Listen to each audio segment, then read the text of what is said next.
plutôt repoussant, mais on enlève cela parce que ça, on dirait que c'est une question de perception. C'est un racisme inconscient qui est véhiculé depuis notre enfance. Alors, pour preuve, vous voyez, on a déjeuné avec le chocolat Banania, petit déjeuner familial, qui semble être un tutoriel pour blackface, vous voyez, pour négrophobie faciale. Et il est évident que ces gens qui étaient des enfants avant ont intégré ce genre de schéma où le racisme d'État véhiculait ce genre d'image où le noir était associé avec sauvage. Et on voit ici une petite fille et un garçon qui vont aussi participer au carnaval, qui sont très tôt éduqués à singer les noirs d'une manière très malvenante, puisqu'on voit qu'ils ont des os qui symbolisent en fait la sauvagerie des noirs, etc. Donc même s'ils même s'ils rigolent avec ça, notre image est fortement dénigrée à travers cela. Ces lèvres très rouges, ces os, c'est aussi des références éventuelles au cannibalisme, tout ça. Enfin, vous pouvez me le raconter ça l'un ou l'autre comme vous voulez, ce que ça réveille dans l'imaginaire aussi. Oui, en fait, ces images renvoient à une tradition de perception. Par exemple, les lèvres rouges symbolisent le cannibalisme. Les os également. Des os parfois que les gens allaient chercher dans les abattoirs, donc de vrais os d'animaux, pour symboliser le cannibalisme. Très souvent aussi la nudité, car le noir est censé être nu et donc sauvage. Et donc vous avez évidemment l'idée que le noir est effrayant. À la fois il fait rire mais il fait peur. C'est pour ça que cette image est effectivement un peu effrayante. Il faut faire peur, diaboliser, ridiculiser en même temps. C'est cette ambivalence. On fait peur aux enfants, en même temps on fait rire. Vous avez ces traits qui caractérisent le blackface, et c'est cela qu'on voit avec des variantes un peu partout. Le retrait de ce type de maquillage du carnaval de Dunkerque, pour vous, c'est un point négociable ou pas? Écoutez, je ne crois pas. On peut prendre l'exemple d'une ville qui n'est pas très loin d'ici, Amsterdam. Il y a aussi la tradition du père Fouettard avant Noël, avec justement des images de blackface, des personnages de blackface. On a même vu une fois le ministre des Affaires étrangères se promener en blackface. Eh bien, l'ONU a statué, et aujourd'hui, les gens d'Amsterdam, les autorités d'Amsterdam ont fait un travail pour changer cette représentation. Donc il y a toujours des manifestations pour Noël, pour le père Fouettard, mais on a fait évoluer les visuels pour qu'ils ne soient pas justement dans ce style esclavagiste qu'on ne peut pas accepter. Ce qui est possible aux Pays-Bas est possible ici à Dunkerque. Sur ce point-là, Monsieur Lolia, pour vous, c'est négociable ou pas le retrait de cette manifestation? Non, ce qui n'est pas négociable, c'est le blackface. C'est-à-dire, le blackface ou la négrophobie faciale doit être retiré. Vous parliez de sauvage. Vous voyez, ces dessins, on a été éduqués aussi au gâteau papou. C'était vendu en France. L'os qui symbolise le sauvage, etc. Les lèvres rouges et tout ce qui s'ensuit. Vous voyez, la jupe ressemble à celle portée par le groupe des Noirs. Donc, ce n'est pas négociable, le blackface. La festivité, elle peut se poursuivre. Mais sans blackface, sans négrophobie faciale. Que les gens ne se trompent pas, on ne se trompe pas de cible, on n'a rien contre la festivité, mais on a quelque chose contre le blackface. Et c'est là notre problème, et ça c'est non négociable. On ne peut pas permettre que les gens, par le biais de l'humour, et souvent on appelle le plus mauvais des humours l'humour noir, participent à vulgariser le racisme et à le rendre rigolo.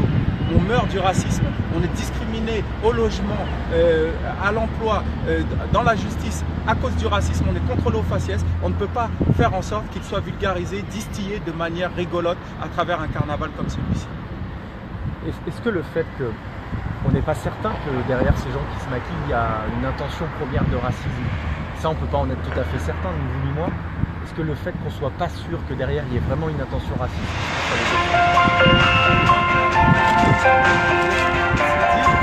c'est pour ça que l'État a une grosse responsabilité. C'est pour ça qu'on vient de demander aux maires de prendre position. Ce n'est pas les gens qu'on incrimine. Les gens ne peuvent pas avoir conscience. Personne, ce n'est pas ces gens-là qui ont décidé d'inventer le chocolat Banania qui a des racines purement coloniales qui visent à caricaturer le noir. Vous voyez, ça a donné des idées à certains qui ont fait de Madame Taubira, pourtant ministre de la Justice, qui l'ont associée à cette image dégradante.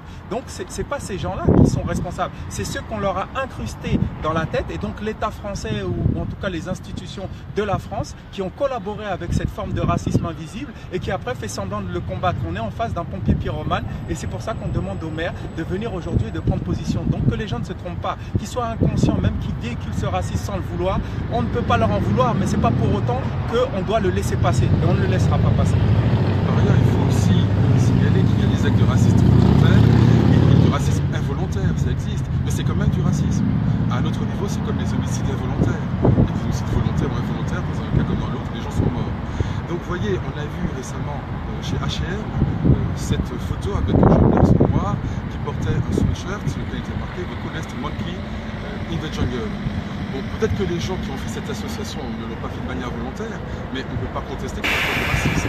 Donc, c'est ça qui est important. C'est pas l'intention qu'il faut juger, c'est la réalité. D'accord. Sur ce point-là, justement, ouais. Ça va,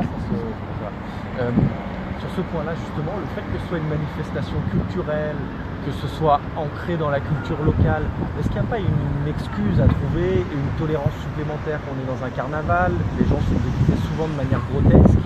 Est-ce que ça, c'est pas une excuse qui amènerait un petit peu plus de tolérance? Si je peux me permettre, il ne faut pas oublier que le 26 décembre, on a rencontré le porte-parole du maire avec le président fondateur de l'association du groupe des Noirs.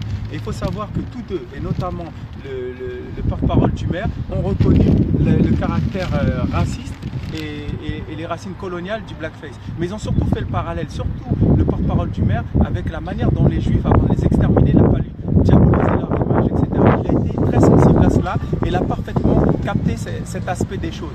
Ce qui est curieux, c'est qu'effectivement, il a même mimé le geste du nez crochu que l'on attribuait aux juifs, de manière à véhiculer cette image à travers la culture, à travers les bandes dessinées, etc. Donc la culture n'est pas une excuse et peut même rendre les gens complices à leur insu d'un crime contre l'humanité. Mais ce qui est curieux, c'est qu'il était conscient de cela, mais il a trouvé que les costumes des Noirs, ces manières de nous singer, de nous rendre sauvages, les Noirs qui portaient ça, donc les Blancs grimés en noir, étaient dignes. Est-ce qu'on aurait pu considérer que des Juifs avec un nez crochu, que des personnes portant le masque de Juifs avec un nez crochu, même si on ne les traite pas de sales youpins ou de quoi que ce soit de la sorte, est-ce qu'on peut considérer que le masque à lui seul ne suffit pas à dénigrer, à humilier la représentation des Juifs? Eh bien, il en est de même, même si les gens n'en sont pas conscients, pour nous c'est la même chose parce que c'est synonyme de la sauvagerie dans laquelle la télévision, le cinéma international nous a enfoncés et nous maintient attachés, enchaînés et enfermés. Et on veut sortir de cela.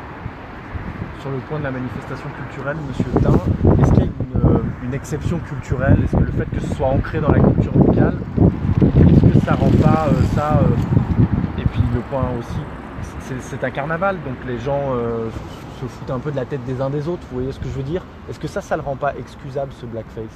Je crois que c'est un peu l'inverse, parce que précisément nous sommes dans une ville négrière, dans une ville qui a connu l'esclavage. Et quand on me dit c'est très vieux, je dis oui, c'est aussi vieux que l'esclavage en effet. Donc ce n'est pas parce que c'est ancien que c'est excusable, j'ai envie de dire au contraire, parce que c'est ancré, c'est enraciné dans un espace esclavagiste. Encore une fois, je comprends que les gens ne comprennent pas, mais qu'ils l'aient fait par le passé dans leur enfance depuis toujours, c'est une réalité. Mais à partir du moment où on vient leur expliquer l'origine de cette histoire, la dire, je continue quand même, je le sais, et je vous emmène, c'est ça qui n'est pas acceptable. Du reste, les discussions que nous avons eues avec le directeur, le président de l'association, sont plutôt positives. Lui-même reconnaît que ce n'est plus possible. Il l'a dit, il souhaite, même s'il prend sa retraite bientôt, il souhaite dire à ses collègues de ne plus faire ça. Maintenant, il faut que le maire prenne ses responsabilités. Il est quand même maire de la ville, il est l'héritier de cette histoire, qu'il le veuille ou non. Une partie de la fortune de Dunkerque s'est faite sur ces crimes. La salle qui est faite aux gens est une salle municipale. Et donc, il faut comprendre que les politiques ont une responsabilité dans cette histoire, hier comme aujourd'hui. Un point juste important, c'est qu'il faut bien comprendre, les gens peuvent se moquer de tout un chacun, le carnaval, la tradition, de l'humour à l'intérieur, c'est cela. Le problème, c'est le grimage. Le poids que l'histoire donne à ce grimage, c'est ça le problème. Qui mettent des costumes, de la tradition ou qui se moquent des Noirs comme ils en mettent d'autres, pourquoi pas? Mais le grimage, le fait de singer et d'associer ça à de la sauvagerie et tout ce qui s'ensuit, c'est très problématique et c'est non négociable. C'est tout, qu'ils enlèvent leur maquillage et à la rigueur, ceux qui veulent rire rigoleront. Moi, je trouve pas très marrant que, par exemple, des hommes singent les femmes, etc. pour d'autres raisons. Mais si ça fait rire certains, bon, on n'aura pas le même humour. C'est pas un problème. Mais c'est le grimage. Qu'on soit bien d'accord, c'est pas le fait d'essayer de se moquer des Noirs. Non, on peut le faire. Mais le faire en sachant que ça rouvre finalement même des blessures qui n'ont jamais été refermées, puisque les crimes de l'esclavage et de la colonisation n'ont jamais été réparés, c'est insupportable et c'est intolérable. Et si on doit se rendre justice nous-mêmes, il va falloir qu'on le fasse, puisque donc c'est pour ça qu'on invite le maire à prendre position. Très bien. Ouais, on fait 2-3 images des affiches et ensuite on y va.